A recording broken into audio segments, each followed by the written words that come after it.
Welcome back to The Basement, the podcast that brings you top-level content from the lower level.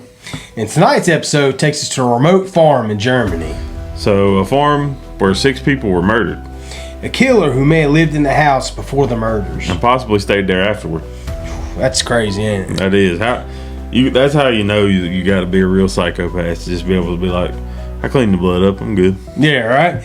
So this is the story of the Hinterkaifect murders. Pretty good. Is that good enunciation? Pretty good. The year is 1922. About an hour north of Munich, Germany, sat a tiny isolated farm called Hinterkaifect. The farm belonged to the Gruber family. 63-year-old was Andreas Gruber. And his wife, woohoo! His wife lived there too. Yeah. Their widowed daughter, Victoria.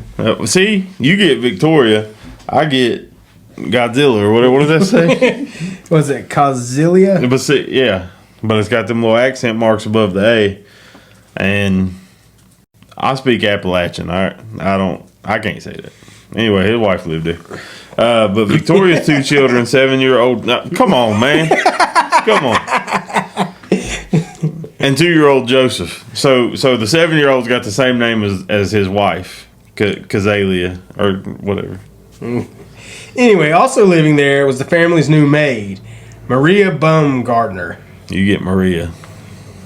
6 people total lived there. Now, before the murders even happened, things were already strange. Very strange. Weeks before the killings, Andreas reportedly found footprints in the snow leading from the woods to the farmhouse. But there was no footprints leading back out. That's nightmare fuel right there. 100% nightmare fuel, and I don't like that at all. Nah. So then tools began disappearing. Keys went missing.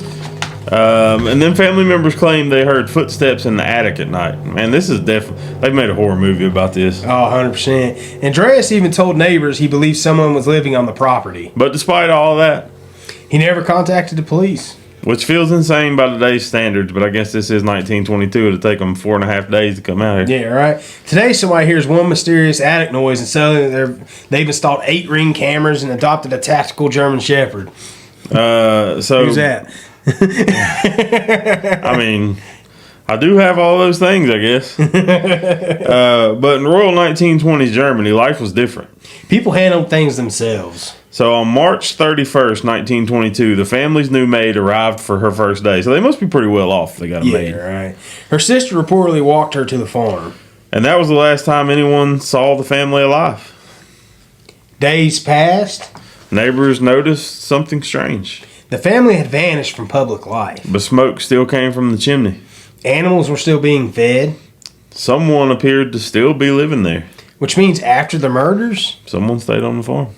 That's crazy, isn't it? So this guy just was like, this is my house now, my cows. Yeah. I'm just going to be here.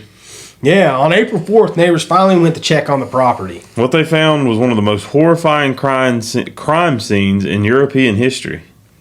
Inside the barn, they discovered 4 bodies stacked in a pile. Andreas, wife, Victoria, young wife's name. All murdered with a mattock. Basically, a farming pickaxe. The violence was brutal. And investigators believe the victims had been lured into the barn one at a time. Meaning the killer likely called each person out individually before attacking them. That's terrifyingly patient. That guy is nuts. Well, let's go back because it says all murdered with a mattock. For people that don't know what a mattock is, it's more or less like a pick. Mm-hmm. More or less. Mm-hmm. How he lured? They said he lured them in one at a time. Yeah. I wonder how he does that. Like, because he's not supposed to be there. Right? Was he calling them by their name or? Yeah, man, that's crazy. So the investigators enter the house, and inside a bedroom, they found little Joseph dead in his crib.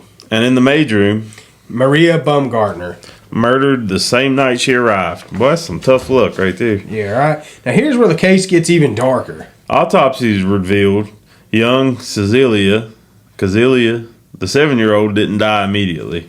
Evidence suggests that she survived for hours among the bodies. In complete darkness. alone. That's terrible. That is terrible.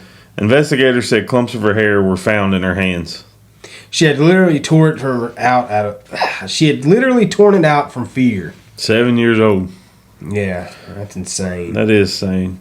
But now, normally after a murder, the killer runs. Man, my tongue tiedness got you, didn't it? Yeah, buddy. But not here. He didn't run in this case. Authorities determined the murderer remained on the farm for several days afterward. They ate meals in the kitchen. Fed the livestock. And maintained the property. That's insane, dude. That is crazy. I wonder, man, if the neighbors hadn't have been like, you know what, something weird going on. Yeah. So who knows how long he'd have stayed there. Right. Imagine discovering someone murdered an entire family.